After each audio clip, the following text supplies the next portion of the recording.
mungkin beralih ke tanah coba Bang. Oke. Mungkin kan ya mungkin berkaitan juga dengan legalitasnya kayak gitu. Iya. Kalau urusan tanah itu Bang, ketika mungkin kita jual beli ataupun kita mendapat dari warisan atau hibah, itu kan nanti ada proses kayak balik nama dan sebagainya. Itu prosesnya gimana sih Bang? Oke. Lebih enak gini ya, karena kan aku kerja di perumahan juga, terus perumahan itu juga jual kapling kosongan. Aku coba mengkronologis, Ya, ya kan, dari pengalamanku, biar lebih mendetail nih, Ya. sampai terjadinya balik nama. ya, Nah, seperti itu. Yang pertama dari pihak perusahaan, khususnya perumahan ya, developer itu kan harus adanya pengadaan tanah atau akuisisi lahan.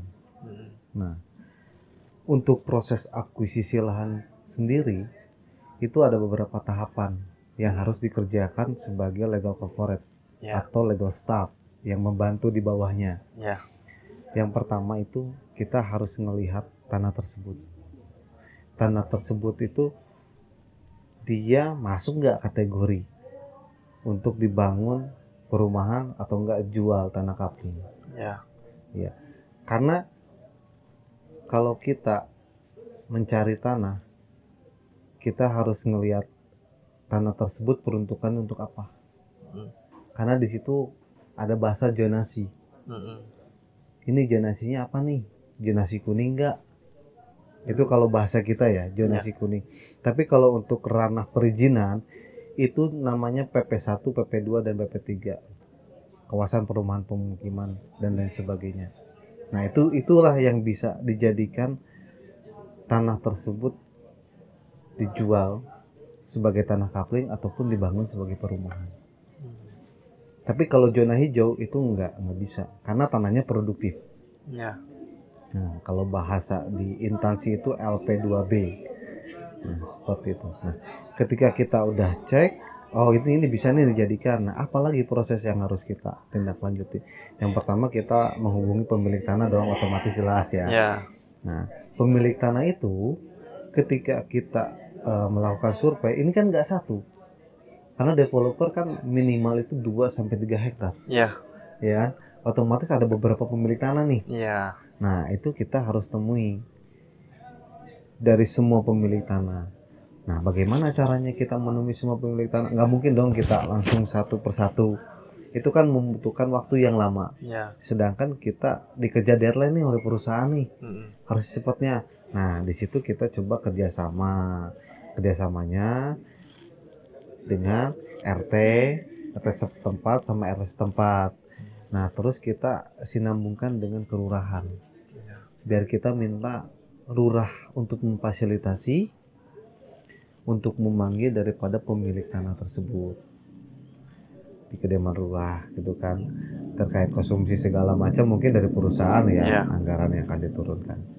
Nah, ketika kita sudah melakukan negosiasi dan lain sebagainya, tugas daripada corporate itu kita mengecek nih keabsahan tanah tersebut nih dari legalitasnya nih. Wah, ini dasarnya apa nih? Karena kan tanah tersebut macam-macam.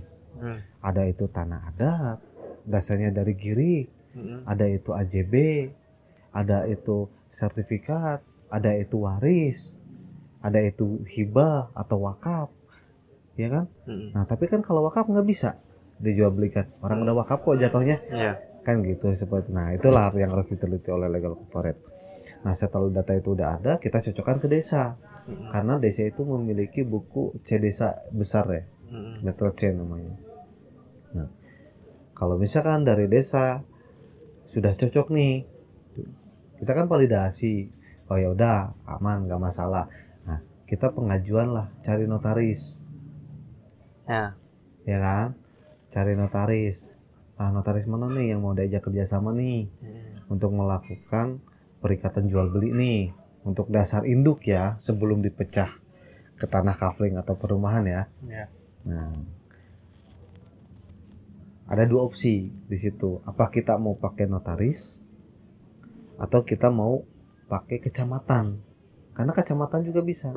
Bisa ngurus itu ya? Iya, karena kan PPATS, pejabat pembuat tanah sementara. Iya, iya, iya. Iya, dia punya kewenangan untuk itu. Nah, itu karena dari perumahan sendiri kan banyak sih yang bergabung dengan kecamatan juga, karena prosesnya lebih mudah lah. Kan Ya. seperti itu dibanding dengan notaris ya. Kebanyakan di lapangan seperti itu. Karena kenapa? Kadang-kadang kita sulit untuk meminta surat dari desa. Karena setiap akte jual beli itu salah satu dasarnya adalah surat keterangan dari 3 desa. Salah satunya surat riwayat tanah, pernyataan tidak sengketa, dan letter C. Ya. Nah, itu. Setelah itu barulah kita dibawa ke PPATS atau ke notaris untuk dijadikan induk dari surat-surat tersebut. Nah, setelah jadi induk, barulah nanti dipecah tanah tersebut, ya kan? Nah, pecah dulu nih tanahnya, karena itu lebih memudahkan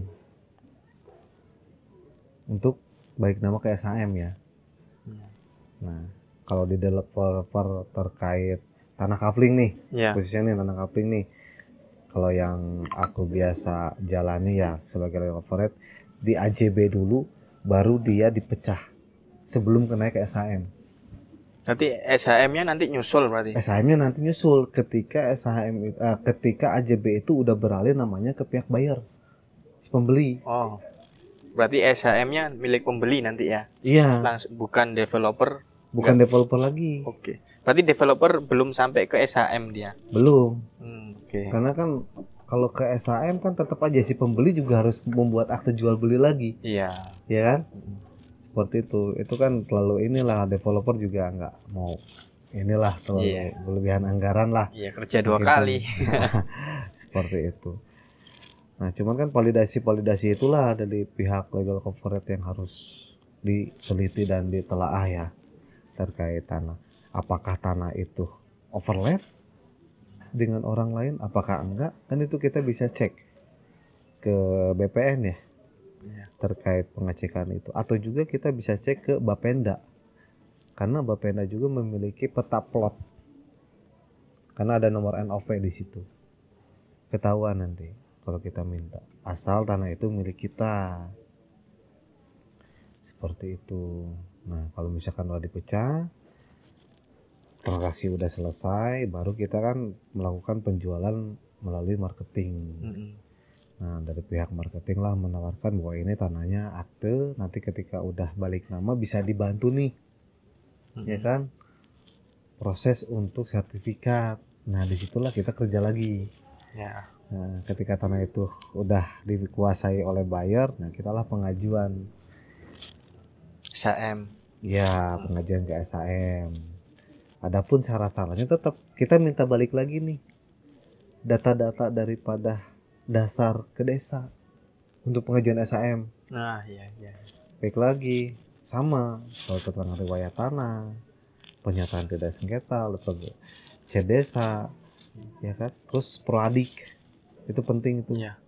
Nah, setelah itu barulah kita ajukan ke BPN untuk mengajukan sertifikat serta dilengkapi SPPT dan PPB yang udah balik nama ya. PPH dan PPHDP-nya udah terbayar semua. Nah, itu kan terkait pekerjaan dari legal corporate ya Bang ya. Nah, ini mungkin terakhir ya Bang, terkait ya lagi-lagi kiat-kiat ataupun mungkin untuk pembeli ya, saya mungkin buat ilmu buat saya dan teman-teman semuanya, kalau mau cari rumah atau beli rumah atau beli perumahan, itu yang harus kita lakukan itu biar nggak ketipu itu bagaimana? Karena banyak kasus penipuan di bidang pertanahan dan perumahan Bang, kayak gitu Bang. Ya. Itu yang pertama kita harus tahu dulu nih, ini perumahan developernya memiliki izin nggak dia? Ya kan? Ya. Seperti itu. Yang kedua, tanah itu udah dikuasai belum? Dalam arti kata udah dibeli belum sepenuhnya ya? Pembayarannya ya? Jangan sampai kita beli rumah tapi pembayaran kepada pemilik lahan belum terselesaikan. Kan seperti itu. Ya. Nah, itulah dari pihak bayar itu harus mengetahui itu. Dan sebelum beli, keterangan-keterangan tersebut harus dicantumkan dalam PPJB, perikatan jual beli nanti antara bayar dan developer, supaya mengikat, ada pertanggungjawaban lah dari bayar. Kan seperti itu. Yang paling penting ketika kita beli, IMB-nya keluar nggak? Karena apa itu, Bang?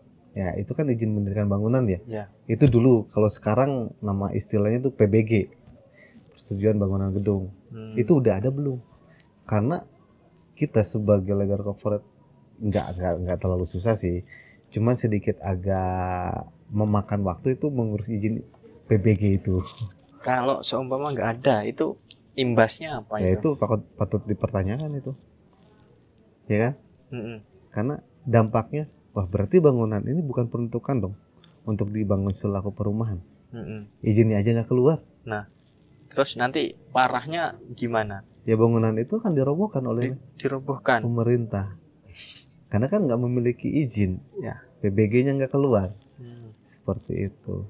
Makanya harus diteliti dari situ. Nah, ketika dia kerjasama dengan notarisnya notaris mana?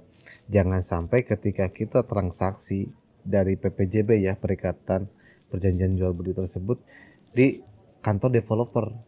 Oh, klien jangan mau, bayar tuh jangan mau. Harus di hadapan notaris langsung. Karena di PPJB atau di akta itu menghadap bahasanya. Sedangkan kenyataan real di lapangan kan kadang ya udah kita PPJB di kantor developer aja, atau akte jual belinya di kantor developer aja, lebih memudahkan. Dan itu sama notaris. Nah, kadang notaris nggak hadir di situ. Nah, itu kan dari developer nakal lah sedikit lah gitu loh. Walaupun prosesnya notaris yang mengeluarkan itu, tapi kan secara prosedur itu udah menyalahi aturan kan. Seperti itu. Dan imbasnya nanti mungkin kecurangan ataupun tidak kesesuaian atau gimana? Nah, itu tadi, ketika nggak dihadapkan notaris,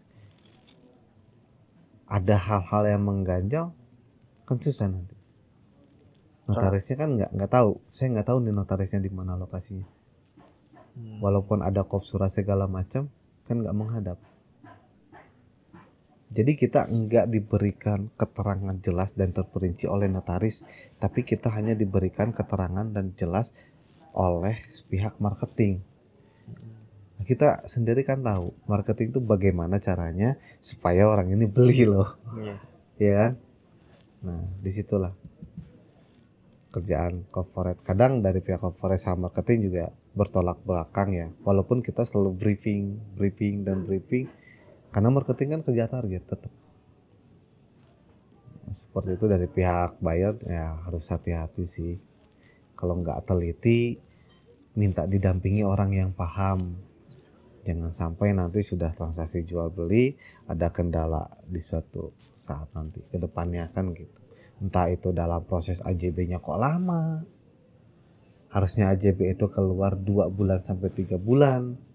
Ya kan, walaupun banyaknya kontrak gitu loh dengan pihak-pihak lain, itu harus 2-3 bulan keluar. Kok ini sampai 6 bulan sampai setahun nggak keluar, ini ada apa? Nah, jangan sampai hal itu terjadi. Begitupun kalau sertifikat kan jelas ya, sertifikat kan memang cukup lama ya prosesnya. Tapi kalau untuk AJB aja lama, nah itulah yang harus patut dipertanyakan. Seperti itu sih. Baik, terima kasih Bang. Siap.